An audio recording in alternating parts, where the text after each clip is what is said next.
الحمد لله رب العالمين والصلاة والسلام على سيد الأنبياء والمرسلين نبينا محمد وعلى آله وصحبه أجمعين ومن تبعهم بإحسان إلى يوم الدين۔ ناظرین کرام، مجلس مذاکرہ کے پروگرام میں آپ کا استقبال ہے۔ السلام علیکم ورحمۃ اللہ وبرکاتہ۔ ہمارا موضوع ہے اسلام اور خدمت انسانیت۔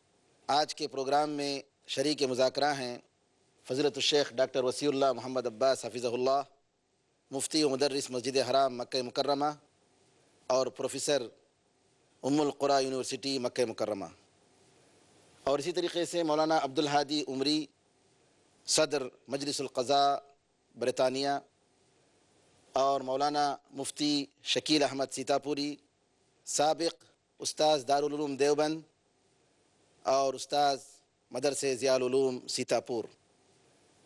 اسی طریقے سے ہمارے ساتھ ہیں مولانا مقیم فیضی، نائب ناظم مرکزی جمعیت اہل حدیث ہند، اور مولانا عبداللہ مدنی جھنڈا نگری، صدر مرکز توحید، نائب صدر نیشنل مسلم فورم نیپال۔ میں آپ تمام علماء اکرام کا تہہ دل سے استقبال کرتا ہوں اور ہماری دعوت کو لبیک کہتے ہوئے ہمارے لیے جو وقت نکالا ہے اس پر شکریہ ادا کرتا ہوں۔ جزاکم اللہ خیرا۔ اسلام اور خدمت انسانیت۔ اسلام نے انسانی خدمات کے لیے بہت سارے مجالات کھول کر رکھ دیے، بلکہ اگر آپ دیکھیں اسلام روز اول سے جہاں توحید کی دعوت دیتا ہے وہیں انسانی خدمات کی طرف دعوت دیتا ہے، گویا ایک لازمی حصہ بن گیا ہے۔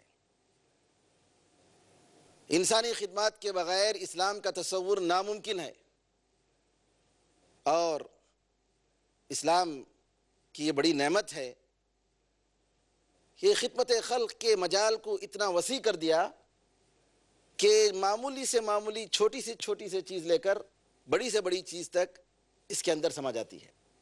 ایک اہم چیز ہے اسپتالوں کا کھولنا۔ آج کل جو بیماریاں نکلی ہیں، کئی قسم کی بیماریاں، اور ایسے غریب لوگ ہیں کہ ان بیماریوں کا وہ علاج نہیں کر پاتے۔ میں شیخ وسیع اللہ عباس مفتی و مدرس مسجد مکہ مکرمہ سے گزارش کروں گا کہ بیماروں کے لیے اسلام نے علاج و معالجے کے تعلق سے انسانی خدمات، چاہے وہ مسلم ہو چاہے کافر ہو، کچھ بھی ہو، مسلم یا غیر مسلم، انسان کو سامنے رکھتے ہوئے کہ انسان کو بچانے کے لیے، جیسا کہ اسلام نے کہا کہ وَمَنْ أَحْيَاهَا فَكَأَنَّمَا أَحْيَا النَّاسَ جَمِيعًا، اگر کوئی انسان ایک انسان کو زندہ بچا لیتا ہے، موت سے اور بیماریوں سے بچا لیتا ہے، گویا اس نے سارے انسانوں کو بچا لیا۔ تو اسلام کی یہ نعمت علاج کے معالجے کے تعلق سے میں آپ سے گزارش کروں گا کہ اس پر روشنی ڈالیں۔ السلام علیکم ورحمۃ اللہ وبرکاتہ۔ بسم اللہ الرحمن الرحیم۔ الحمد للہ رب العالمین، والصلاة والسلام علی خیر خلقہ محمد وعلی آلہ واصحابہ اجمعین۔ آپ نے اسلام اور انسانیت کے عام مفہوم کے ساتھ ذکر کیا کہ انسانیت کے علاج و معالجہ اور اس کو بچانے کے لیے اسلام نے بہت سے احکام صادر فرمائے ہیں۔ حقیقت یہ ہے کہ کلام پاک میں نبی کریم صلی اللہ علیہ وسلم کی احادیث میں خود انسان کو اپنی صحت کی حفاظت کی بہت سی تاکیدات آئی ہیں۔ لا تقتلوا انفسکم، اللہ تعالیٰ نے جی، فرمایا خود سے اپنے کو قتل نہ کرو، خودکشی حرام ہوئی۔ لا تلقوا بایدیکم الی التہلکہ، اپنے کو ہلاکت میں نہ ڈالو۔ اسی طرح اور دوسرے خاص طور پہ شراب وغیرہ سے متعلق جو نہیں آئی ہے یا منع آیا ہے، اس کا بھی خاص مقصد ہے انسان کے عقل کی، انسان کے جسم کی، انسان کے دین کی اور انسان کے آبرو کی ایک ایسی ضروریات ہیں جو اسلام نے ہر ایک کے لیے اس کی حفاظت کی ذمہ داری لی ہے، چاہے وہ کسی بھی دھرم کا ہو۔ آپ دیکھیں لا اکراہ فی الدین، کسی کے دین پر حملہ نہیں کرنا ہے اس معنی میں کہ زبردستی اس کو مسلمان بنانا۔ کسی کے نفس پر حملہ نہیں کرنا جائز ہے، کیونکہ اگر قتل کیا تو قتل کے بدلے قتل ہوگا، یہ اسلام کا قانون ہے۔ اسی طرح کسی کی عزت آبرو پر کسی کو گالی بھی دیا تو اس گالی کے بدلے انسان کو کوڑے لگیں گے۔ یہ سب انسان الحمدللہ اسلام کی ایک عام تعلیمات میں سے ہیں۔ صحت سے متعلق آپ نے دیکھا نبی کریم صلی اللہ علیہ وسلم خود لوگوں کو حفظان صحت کی تاکید فرماتے تھے۔ کتنی احادیث ہیں جس میں پیارے رسول نے فرمایا ہے، خاص طور پہ آپ بخاری شریف کے کچھ روایتیں ایسی ہیں کہ پیارے رسول صلی اللہ علیہ وسلم نے فرمایا مثلا الحبۃ السوداء شفاء من کل داء، کہ کلونجی کے اندر ہر مرض کا شفا ہے۔ یہاں ہر مرض کا شفا، لوگوں نے اب اس کی حدیث رسول کے معجزے کا اظہار کیا ہے۔ بڑے بڑے ڈاکٹر، بڑے بڑے ریسرچ کرنے والے سب نے اس کا اعتراف کیا ہے۔ اسی طرح پیارے رسول نے جب مکھی گر جائے پانی میں تو اس کو ڈبو کر کے پھر پینے کی اجازت دی ہے اس پانی کی یا اس شربت کی، کیونکہ پیارے رسول نے فرمایا کہ ایک میں مرض ہے دوسرے میں شفا ہے، شفا کو استعمال کرو۔ رسول اللہ صلی اللہ علیہ وسلم نے طب کے تعلق سے بہت ساری ہدایت دی ہیں، اس میں شک نہیں۔ علامہ ابن القیم رحمۃ اللہ علیہ کی کتاب طب نبوی اس پر بہت جامع کتاب ہے، لیکن ہم لوگ عملی اقدام کرنے کے لیے، خاص طور پر بیماروں کے علاج اور ان کی سہولیات پیش کرنے کے لیے کیا کیا کر سکتے ہیں؟ دیکھیے، یہ اصل میں خدمت خلق کا جو مسئلہ ہے، جی ہر وہ چیز جس سے کسی کی آپ مدد کر سکتے ہیں، چاہے وہ آپ میڈیسن کے ذریعے سے کریں، چاہے آپ کسی اور ذریعے سے کریں، کسی کی بھی کسی میں مدد ہو سکتی ہے تو وہ کرنا چاہیے۔ اس وقت چونکہ بیماریوں کا یہ دورہ ہے، بہت زیادہ بیماریاں مختلف اسباب سے پھیل رہی ہیں، اور بعض اوقات ایسے ہوتا ہے کہ ایک عام آدمی ہاسپٹل نہیں جا سکتا، یا وہ اچھی ہاسپٹل نہیں جا سکتا جہاں مناسب علاج کی سہولتیں ہوں۔ تو اس میں جو لوگ درد دل رکھنے والے ہیں ان کے لیے بہت ضروری ہے کہ اس کے لیے وہ کام کریں، ورنہ یہاں پر کتنی ایسی اموات ہوتی ہیں، جیسے چھوٹے بچوں کی موت ہوتی ہے۔ اگر آپ مغربی دنیا اور مشرقی دنیا کا ان بیماریوں میں موازنہ کریں تو بات سمجھ میں نہیں آتی کہ ابھی تک یہ بیماریاں اور اس میں لوگ مر رہے ہیں اتنی بڑی تعداد میں۔ تو ایسی صورت میں ہم سمجھتے ہیں کہ وہ تمام انتظامات جس سے لوگوں کو فائدہ پہنچے، مثلا کچھ ایسی تنظیمیں ہیں جو صرف آنکھ کا علاج کروانے کا انتظام کرتی ہیں۔ اب آنکھ کا علاج مثلا مغربی دنیا میں رہنے والوں کے لیے $5 یا 5 پاؤنڈ، 10 پاؤنڈ یہ کوئی بڑی قیمت نہیں ہے، لیکن 10 پاؤنڈ کی وجہ سے کسی آنکھ کے موتیے کا علاج ہو سکتا ہے، اور کسی کے کسی بینائی میں فرق آ رہا ہے تو اس کا علاج ہو سکتا ہے، تو بہت بڑی آپ نے گویا اس کو آنکھیں دے دی۔ تو اس طرح کچھ احساس رکھنے والوں نے یہ کام کیا اور کر رہے ہیں، اس کا بڑا فائدہ ہے۔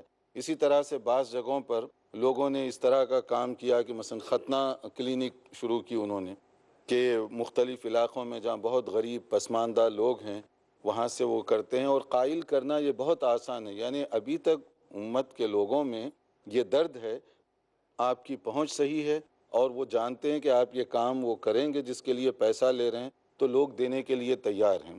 ایک آدمی کہتا ہے ابھی 10 مریضوں کا خرچ میں دے دوں گا، اس کی آنکھ کا آپ علاج کروا دیں۔ کوئی کہتا ہے کہ میں 20 کے ختنہ کا انتظام کر دوں گا، میں وہ کر دوں گا۔ تو یہ سب چیزیں بڑی آسانی کے ساتھ ممکن ہیں، لیکن اس کے اندر صرف آرگنائزیشن کی ضرورت ہے۔ ایک بات بزرگ نے ذکر کیا، خاص طور پہ جس علاقے میں رہتے ہیں ان کا ذکر کیا، لیکن الحمدللہ سعودیہ میں بھی اب آپ جانتے ہیں ایک جو فقیہ ہیں انہوں نے خاص ایسے لوگوں کے لیے گردے کا اسپتال کھولا ہے اور اس میں دھلائی وغیرہ کا انتظام کیا ہے جو غیر مستطیع ہیں۔ کیسے معلوم ہو؟ مسجد کے امام سے لکھا کے لائے محلے کے یا اور کسی طرح سے کہ ہاں یہ علاج اپنے پیسے سے نہیں کر سکتے ہیں، انہی لوگوں کو، اور خاص طور پہ کمزوروں آپ کو کے جن کو کہنے کا مطلب یہ ہے کہ ڈیلیشس کے ایسے مراکز ہونے چاہیے مسلمانوں کے پاس جس میں غیر مستطیع حضرات جا کر جن کے گردے متاثر ہوئے ہوں وہ اپنا علاج یا کر اسی پائے۔ طرح اور دوسرے علاج جیسے یہ ایکسپینسو علاج ہے اور اس کی بہت ضرورت ہے، کیونکہ کڈنی کا مسئلہ اس وقت اتنا زیادہ سیریس مسئلہ ہے، دنیا بھر میں ہے، اور اس کا یہاں پر علاج کا صحیح انتظام نہیں ہوتا، تو اس کے لیے اگر کوئی ادارے اور کوئی جہتیں کر رہی ہیں بہت بڑی بات ہے۔ اب دیکھیے اس وقت بعض لوگ جو ہے نا، اسلام تو ایک ایسا دین ہے جہاں سے بھی خیر ملے اس کو ریکگنائز بھی کرتا ہے، اس کی سپورٹ بھی کرتا ہے۔ اب اگر کوئی آدمی کل تک کرکٹ کھیل رہا ہو اور آج کینسر ہاسپٹل بنا دے اور اس کی وجہ سے سینکڑوں لوگوں کو فائدہ پہنچ رہا ہے، تو یہ خدمت خلق کا ایک بہت بڑا ذریعہ ہے۔ جی بالکل۔ ناظرین کرام، ایک وقفے کے بعد دوبارہ آئیں گے، اس وقت تک کے لیے اجازت دیجیے۔ السلام علیکم ورحمۃ اللہ وبرکاتہ۔ السلام علیکم ورحمۃ اللہ وبرکاتہ۔ ناظرین کرام، انتظار کرنے کا شکریہ۔ اپنے موضوع کو جاری رکھتے ہوئے ہم سوال کریں گے۔ مولانا مفتی صاحب، خدمت خلق ایک ایسا موضوع ہے جیسا کہ آپ جانتے ہیں کہ انسان کی بنیادی ضروریات اس کا ایک لازمی حصہ ہے. انسان پانی کے بغیر زندگی نہیں گزار سکتا. پانی کی فراہمی، کنویں کھودنا یا بور لگوانا، جی اس کے بارے میں آپ ذرا بتائیں کہ یہ کتنا اہم ہے، اور ناظرین کو بتائیں کہ کار خیر کے لیے اور صدقہ جاریہ کے لیے یہ کتنا اچھا کام ہو سکتا ہے. یہ تو ظاہر ہے کہ پانی بنیادی ضرورت ہے، اور حضرت صلی اللہ علیہ وسلم نے جی بعض صحابہ نے پوچھا کہ میں اپنی ماں کے لیے کیا صدقہ جاریہ کر سکتا ہوں، جی تو آپ نے فرمایا کہ ان کے لیے کنواں کھدوا دیا جائے اور پانی کا انتظام کیا جائے.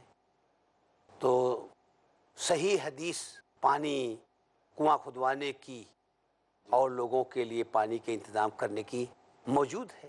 اور اذا مات ابن آدم انقطع عنہ عملہ الا من ثلاث، جی کہ جب آدمی کا انتقال ہو جاتا ہے تو اس کے اعمال کا سلسلہ منقطع ہو جاتا ہے، مگر تین چیزیں باقی رہتی ہیں: صدقہ جاریہ، ولد صالح اور علم نافع. جی تو صدقہ جاریہ میں اکثر تمام علماء اس کو بھی لیتے ہیں کہ بھائی کنواں کھدوا گیا، نل لگوا دیا، یا اور جو جدید طریقہ پانی پہنچانے کا ہے اس طریقے کو اختیار کیا، ٹنکی بنوا دی، تو یہ سب طریقے اس میں آتے ہیں. گاڑیوں کے ذریعے سے پہنچایا. اور پھر حضرت نے فرمایا کہ ایک آدمی صحرا میں جا رہا تھا اور اس کو پیاس لگی اور وہ کنویں میں اترا اور اسے پانی پیا، اور جب باہر آیا تو فیضا کلب یلحسو، تو ایک کتا جو ہے وہ زبان نکالے ہوئے گیلی مٹی چاٹ رہا تھا. تو اس نے کہا لقد اخذ هذا الكلب من العطش ما اخذ مني، کہ اس کتے کو وہی پیاس و تشنگی بےتاب کر رہی جس نے مجھ کو بےتاب کیا تھا. تو پھر وہ اترا اور اس نے اپنے موزے میں پانی بھرا، اور اس کے بعد اس کے دہانے کو منہ سے پکڑا، دونوں ہاتھ سے وہ دیوار کی اینٹیں جو نکلی ہوئی تھیں پکڑ کر اوپر آیا اور اس کو پلایا. فشکر اللہ سعیہ وغفر لہ، جی تو اللہ تعالیٰ نے اس کے عمل کی قدر کی اور اسی بنیاد پہ اس کی مغفرت. دیکھیں یہ حدیث کے اندر تو اس کی جو فضیلت ہے یہ تو اپنی جگہ بہت مسلم ہے، اور دنیا کے اندر جو ہے اس وقت جو پانی وغیرہ کا جو مسئلہ ہے اس کی بہت زیادہ ضرورت ہے. جیسے افریقی علاقے ہیں وہاں پر ٹیوب ویل وغیرہ بنوانے میں کوئی زیادہ خرچ نہیں ہوتا، لیکن آپ کے ایک ٹیوب ویل سے اتنا زیادہ اجر و ثواب آپ کما سکتے ہیں جو آپ کے لیے یوں سمجھیے بہت معمولی سا خرچ ہے. اسی طرح سے اب یہ صرف غریب ملکوں کی بات نہیں ہے، ابھی پاکستان میں فلڈ آیا اور فلڈ کے بعد جو نتیجہ ہوا پانی سب مکس ہو گیا، اچھا پانی خراب پانی، اس کو صاف کرنے کے لیے کچھ ان کے لیے ایسے آلات کی ضرورت تھی جس کے ذریعے سے وہ میلے پانی کو درست کر سکیں یا قابل استعمال بنا سکیں. اس کے لیے بہت سارے لوگوں نے بڑا دل کھول کر تعاون کیا، اور اسی طرح سے یہاں پر بھی بہت سے دیہات وغیرہ میں، بلکہ ایک نامی گرامی امریکی صدر جب آئے یہاں پر ہندوستان حیدرآباد کا انہوں نے دورہ کیا تو اس موقع پر انہوں نے ایک عجیب سی بات کہی کہ وہ ہندوستان جو 25% امریکی ذہن ہمیں دیتا ہے، بڑے بڑے اسکالرس، ڈاکٹر اور وہ بڑے سرجن وغیرہ یہاں سے آتے ہیں، ہجرت کر کے گئے، ہجرت کر کے وہاں گئے. اپنے ملک کو جو ہے وہ صحیح پانی نہیں دے سکا. انہیں عجیب معاملہ ہے انڈیا کا بھی کہ جو ہے نا ایک طرف تو امریکہ کو دماغ دے رہا ہے اور دوسری طرف خود اپنے لوگوں کو صاف پانی نہیں دے یعنی سکتا. ہم لوگوں کو چاہیے کہ اپنے ملک میں جی جو انسانی خدمات کی ضرورت ہے ان کا خیال کریں. یہ اور یہ بالکل اگر جی آپ لوگ کوئی ایسے پروگرام کا یہ فائدہ ہونا چاہیے کہ اس کے ذریعے سے کوئی پریکٹیکل آپ وہ بتائیں کہ مثلا آپ کے پاس کوئی اگر کوئی پروگرام ہے تو آپ اس کو بتا سکتے ہیں کہ اگر مثلا یہاں اسٹڈی کی ہوئی ہے کہ ہندوستان کے دیہات میں اگر کوئی کنواں یا ٹیوب ویل بنوانا چاہتا ہے تو اوسطاً کتنا خرچ آئے گا. تو مجھے یقین ہے کہ آپ کا جو ٹارگٹ ہوگا چاہے وہ کسی بھی علاقے میں آپ بنانا چاہیں بڑی آسانی کے ساتھ آپ اس کو پورا کر سکتے. آج کل کے حساب سے بہت کم خرچ ہے. مولانا میں بتاؤں گا کہ انسانی ضرورت ایک طرف، لیکن جیسا کہ میں نے کہا بنیادی ضرورتیں جس میں بعض لوگ، ایک پانی کا مسئلہ تو آیا تھا، کئی باتیں آئیں، لیکن افسوس کی بات ہے بعض لوگوں کو کھانے کے لیے کچھ نہیں ملتا ہے. اتنے خاندان ان کے پاس کھانے کے لیے راشن نہیں ہے. ایسے خاندانوں کی کفالت کرنا اور ان کے غذا کا انتظام کرنا، اس کے تعلق سے ناظرین کرام کو بتائیں. دیکھیے، چاہے کھانے کا معاملہ ہو یا پانی کا معاملہ ہو جی یا کوئی بھی انسانی ضرورت کی چیز ہو، جی انسانی جان بچانے کی یا انسان کو تکلیف سے محفوظ کرنے کی، اسلام نے ان تمام امور کی تبلیغ کی ہے. جی اور اپنے ماننے والوں کو ابھارا ہے کہ اس سلسلے میں توجہ دیں۔ ہندوستان میں تقریباً 30% یا 40% علاقے ایسے ہیں جہاں صاف پانی نہیں ملتا ہے۔ خود دلی میں آپ کو بتاؤں جو ہے جس محلے میں ہم لوگ رہتے ہیں وہاں پینے کا پانی باقاعدہ خرید کے پیا جاتا ہے، اور وہ پانی اگر استعمال کیا جائے یعنی کپڑے پہ اگر پڑ جائے تو کپڑا جو ہے بالکل سرخ ہو جاتا ہے۔ اور بنگال کے علاقہ ہم نے دیکھا ہے کہ تالاب ہے گندا سا، وہیں لوگ نہا بھی رہے ہیں، وہیں دھو بھی رہے ہیں، وہیں پانی پی بھی رہے ہیں۔ بہت ہی سنگین مسئلہ ہے۔ اب کھانے پینے کا بھی مسئلہ ایسا ہے کہ بھئی گوداموں میں جو ہے سینکڑوں ٹن اناج ضائع کر دیا جاتا ہے، سڑ جاتا ہے، اس میں کیڑے پڑ جاتے ہیں، اور یہاں غریب بیچارہ بھوکمری کا شکار رہتا ہے، اور اس کو بنیادی طور پر جو ہے زندگی وہ خط فقیری سے بھی نیچے زندگی گزار رہا ہے، جی غریبی کی جو سطح ہے اس سے نیچے زندگی گزار رہا ہے۔ لیکن ابھی دیکھتے ہیں کہ لوگ جانوروں کے حقوق کی بات کرتے ہیں، کرکٹ اور کامن ویلتھ گیموں پر جو ہے کروڑ کروڑ خرچ کر دیتے ہیں، گھپلوں کی باتیں بھی آتی ہیں، لیکن یہ جو بنیادی مسائل ہیں، جو ضروری مسائل ہیں، اس کی طرف جو لوگ توجہ نہیں جاتی تھی، بہت بڑا المیہ ہے، بہت افسوس کی بات ہے سب کے لیے۔ جی دعات اور جو علماء ہیں، اساتذہ ہیں، اسی طریقے سے طلباء ہیں، چاہے وہ کسی بھی علوم سے تعلق رکھتے ہوں، ان کی کفالت کرنا یہ بھی ایک اہم پروجیکٹ ہے اور ایک معاشرے کے لیے ضروری چیز ہے۔ میں مولانا عبداللہ مدنی سے گزارش کروں گا کہ اس پر روشنی ڈالیں۔ مذہب اسلام نے جن امور پہ بہت ہی زیادہ زور دیا ہے جی اس میں ایک حصول علم بھی ہے، اور مختلف انداز میں قرآن حکیم کی آیات کے ذریعے اور خود اللہ کے رسول صلی اللہ علیہ وسلم کی احادیث طیبہ کے حوالے سے اس موضوع پر بات ہو سکتی ہے۔ جی اب اس وقت جس طرح سے تعلیم کو ایک تجارت کے روپ میں پیش کیا گیا، اور اب لوگ تعلیم پانے کے لیے لازماً ان کے پاس اچھی خاصی رقم ہونی چاہیے، سرمایہ ہونا چاہیے، فیس کی ادائیگی کے لیے پیسے ہونے چاہیے، اور بہت سے طبقات ایسے ہیں جن کے پاس حصول علم کے مواقع نہیں ہیں، تو اصحاب خیر کا ایک فریضہ ہے حکومت خود کرے یہ کام۔ حکومت پر سارا زور ڈال کر کے کوئی مسئلہ حل کرنا چاہیں تو شاید نہ ہو پائے، اس لیے ملت کے افراد کو بھی تعلیم کو عام کرنے کے لیے آگے آنا چاہیے، اور اصحاب خیر جو پیسہ صرف کر سکتے ہیں، اسی لیے فی سبیل اللہ میں علم پہ زکوٰۃ کی رقم خرچ کرنے کی بات بار بار آتی رہی ہے، اختلافات کے باوجود کہ یہ پیسہ زکوٰۃ کا کیا مدارس پہ خرچہ کیا جا سکتا ہے یا نہیں، لیکن یہ بات تقریباً متفق علیہ رہی ہے کہ مدارس کے طلباء پر، علماء پر تعلیم کے حصول کے لیے مواقع فراہم کرنے کے لیے یہ زکوٰۃ کی رقم خرچ کی جا سکتی ہے۔ اس کے علاوہ خود اپنی طرف سے زکوٰۃ کی رقم خرچ کر کے سارے مد کی ضرورت نہیں پوری ہو سکتی، اس لیے امت مسلمہ کے وہ افراد جن کو اللہ رب العالمین نے خاص اپنی نعمت سے نوازا ہے، وہ مسلم بچوں کی فکر کریں، یتیموں کی، غریب بچوں کی، اور تعلیم دلوائیں، ایسی تعلیم جو ملت کے لیے فائدہ بخش ہو۔ صرف کوئی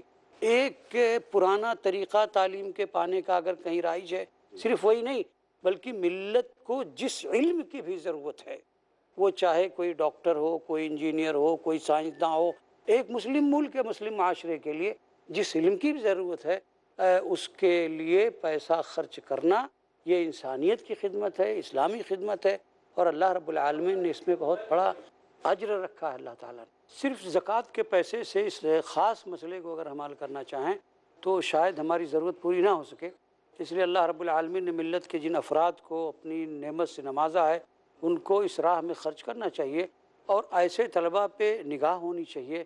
ابھی ایک ذکر آیا اسی ہندوستان کے ایک علاقے کا کہ وہاں کچھ مسلم عورتیں کام کر رہی ہیں، غریب ہیں، ان کو خرچ اخراجات دینے کے لیے کچھ نہ کچھ اپنی ضروریات وہ پوری کر لیتی ہیں۔ وہاں کچھ تنظیموں نے باقاعدہ کوشش کی کہ جو عورتیں حالت حمل سے ہیں ان کی باقاعدہ ان کا نام رجسٹر میں درج کیا جائے، اور اس کے بعد جب ان کی ولادت ہو جائے تو ان پہ نگاہ رکھی جائے، اور جب وہ 4 سال کے ہو جائیں تو اسکول میں ان کو داخلہ دلانے کی کوشش کی جائے، یعنی ایسے اسکولوں میں کہ بڑے لوگوں کے بچے اور متوسط درجے کی آمدنی رکھنے والے لوگوں کے بچوں کی جہاں اسکول میں داخلہ نہیں ہو سکتا وہاں ان غریب ترین بچوں کو لے جا کر کے داخل کرائے، لیکن ان کا مقصد کچھ اور ہوتا تھا۔ کیا ملت اسلامیہ کے افراد اس قسم کے حالات میں جا کر کے کام کرنے کی پوزیشن میں نہیں ہیں؟ یقیناً ہیں، اور انہیں ہونا چاہیے، اور جائیں اور ان حالات پہ نگاہ رکھیں تاکہ مسلم بچوں کو تعلیم سے آراستہ کیا جا سکے؟ جی بہت صحیح. عام طور پر جو فلاحی ادارے ہیں انہیں آمدنی کا بڑا مسئلہ ہوتا ہے کہ آپ ان فلاحی کاموں کے لیے کہاں سے فائنانس کریں گے. اس سلسلے میں کچھ آرا اگر آپ کی طرف سے آئے تو بہت اچھا ہوگا. فائنانس سے پہلے یہ بھی آپ کر لیں جی کہ فائنانس تو بے تحاشا آتا ہے، مگر اس کا استعمال کیسے؟ جیسے وہ کہنا چاہتے ہیں، میرے کہنے کا مطلب یہ ہے کہ ناظرین یا سامعین کرام سن رہے ہوں گے کہ آخر ہم اگر چاہتے ہیں کچھ کریں تو کیسے کریں، کس کے ہاتھ سے کریں، یہ بڑا مسئلہ ہوتا ہے. لیکن انفرادی طور پر جو لوگ کچھ کام کرتے ہیں ان کے بارے میں لوگ بہت کچھ نکتہ چینی بھی کرتے ہیں اور بہت کچھ ان پر اعتراض کرتے ہیں کہ کیا کچھ خرچ کرتے ہیں، لا زیادہ کچھ نہیں خرچ کیا. میں ایک حدیث شریف پیارے رسول صلی اللہ علیہ وسلم کی حدیث سے استدلال کر کے کہنا چاہتا ہوں کہ جو کوئی شخص کام کرنے کے لیے اٹھے کوئی اس قسم کا کام، تو اس کو چاہیے کہ اکیلا نہ رہے. اب اس زمانے میں اکیلا اگر رہے گا تو شیطان اس کو اچک لے گا، لیکن جماعت ہونی چاہیے. پیارے رسول صلی اللہ علیہ وسلم نے فرمایا ہے کہ ان لوگوں کے لیے مانگ کر کے اپنی ضرورت پوری کرنی جائز ہے. اس میں سے ایک شخص ایسا تھا جس کے بارے میں جانتے ہیں کہ الحمدللہ کھاتا پیتا تھا، لیکن اچانک اس کو کوئی ایسی ناگہانی مصیبت آ گئی، آسمانی ناگہانی کی، اس کی دکان جل گئی، اس کا اسٹور جل گیا، گھر جل گیا. اب اچانک مارنا یا ایسی چوری ہو گئی جو سب نہیں جانتے ہیں. اب وہ اگر اٹھ کر کے مانگیں گے تو لوگ اس کو متہم کریں گے، کہیں گے بھائی اس کے پاس سب کچھ ہے، کیوں مانگ رہا ہے. تو پیارے رسول نے ایک نصیحت فرمائی کہ ایسے لوگوں کے لیے یقوم ثلاثۃ من ذوی الحجہ ان فلانا اصابتہ فاقہ، کہ 3 آدمی عقل مند کا معنی ہے جن کو لوگ اعتراف کرتے ہیں کہ امانت دار ہیں، دیانت دار ہیں، عقل مند